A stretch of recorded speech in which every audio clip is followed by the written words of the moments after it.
PT Freeport Indonesia atau PT FI menandatangani perjanjian jual beli logam emas dengan PT Aneka Tambang atau Antam Tbk sebanyak 30 ton emas senilai 12,5 miliar US dollar atau 200 triliun rupiah.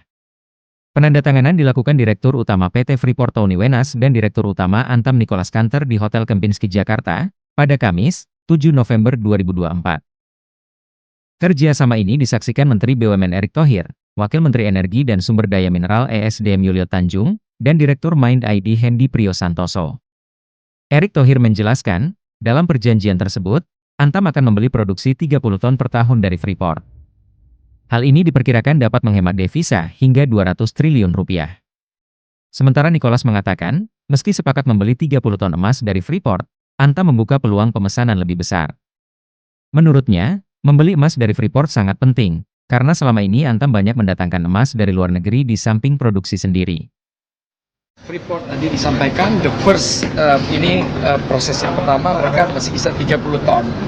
Tapi mereka komit untuk nanti memberikan prioritas kepada kita produksi yang mereka produce di Indonesia. Tadi 50 bisa, Pak Tony katakan bisa sampai 50 sampai 60 ton. Jadi prioritas utama kita, tapi untuk agreement ini masih dalam kapasitas produksi yang 30 ton. Gitu. Jadi kita akan pakai semua. Kalau memang kebutuhannya meningkat, kita akan, kalau misalnya masih ada import, ya kita mesti import. Tapi selama ini bisa diproduksi dalam negeri, tentunya kita akan mengambil yang dalam negeri. Karena memang kebetulan kan naik, kalau kita lihat trendsnya dibandingkan tahun lalu 2023 itu hanya 19,5 ton. Tapi di tahun sekarang ini, baru sampai September aja udah sampai 28. Memang ini adalah bagian dari komitmen kami juga dalam UPK dan sebagai komitmen untuk mendukung hilirisasi dan terciptanya ekosistem hilirisasi. Makanya kami juga di UPK-nya kan memang membangun smelter dan juga termasuk precious metal refinery yang akan bisa memurnikan emas. Dan ini sudah akan siap berproduksi kira-kira sekitar minggu kedua bulan Desember.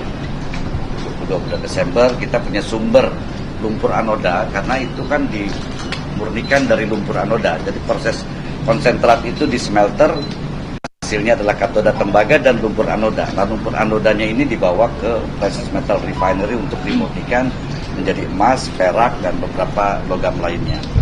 Dan sekarang ini walaupun smelter kami sedang down karena akibat kebakaran, masih lakukan evaluasi dan investigasi, tapi lumpur anoda dari PT Smelting sudah bisa dimurnikan, Pak. Jadi mungkin dalam minggu kedua itu sudah mulai bisa produksi emas batangan, gold bar. Dan ini satu hal yang luar biasa sekali yang bisa kita capai bersama-sama, di mana Antam juga membutuhkan itu. Tadi Pak Erick sudah bercerita panjang mengenai ekosistemnya, supaya memang cadangan emas kita, cadangan negara dalam bentuk emas itu bisa meningkat, dalam arti kata baik negara maupun masyarakat.